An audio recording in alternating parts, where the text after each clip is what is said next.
પાદરા ખાતે 7 કરોડના ખર્ચે તૈયાર થયેલ મામલતદાર ઓફિસમાં પ્રથમ વરસાદમાં જ ઠેર ઠેર પાણી ટપકતા સ્થાનિકો ભ્રષ્ટાચારના આક્ષેપ સાથે કોન્ટ્રાક્ટર સામે પગલાં ભરવા માંગ કરી હતી।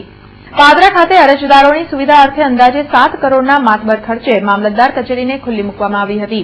ત્યારે પ્રથમ વરસાદમાં જ કચેરીની વિવિધ ઓફિસોમાં છતમાંથી પાણી ટપકતા દસ્તાવેજોને પણ નુકસાન થવાની ભીતિ સાથે સ્થાનિક રહીશ રાજુ પઢિયારે કોન્ટ્રાક્ટર સામે પગલાં ભરવાની માંગ સાથે વહીવટીતંત્ર પર ભ્રષ્ટાચારના આક્ષેપ કર્યા હતા।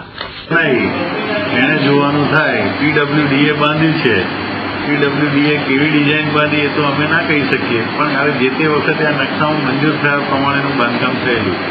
પીડબ્લ્યુડીને જાણ કરી રાણાભાઈને એમને બોલાયા હતા। સર્વર રૂમમાં પાણી પડવાથી સર્વરને નુકસાન થાય એમ છે, પાણી પડે તો અસર થાય। જો અંદર મામલતદાર કચેરીમાં ઠેરે ઠેર પાણી ટપકતું હોય છે અને જે દસ્તાવેજ વાળો વિભાગ છે એની અંદર પાણી ટપકા છે, એ દસ્તાવેજ પલળી જશે અને લોકોનો દસ્તાવેજ બગડી જશે।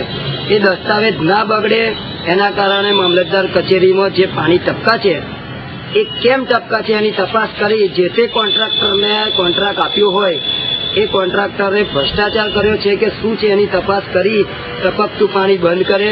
હમણાં તાજેતરમાં જ આપણે હજી તો મામલતદાર કચેરીને 1 વર્ષ બી પૂરું નથી થયું, હજી 6-7 મહિના જેવું ચાલુ થયું હશે અને પહેલું ચોમાસું છે અને જેનું ઉદ્ઘાટન આજના સીએમ આપણા આનંદીબેન પટેલે કર્યું હોય અને જો આપણા સીએમએ ઉદ્ઘાટન કર્યું હોય અને આવું પાણી ટપકતું હોય તો આપણને તો શરમ આવે।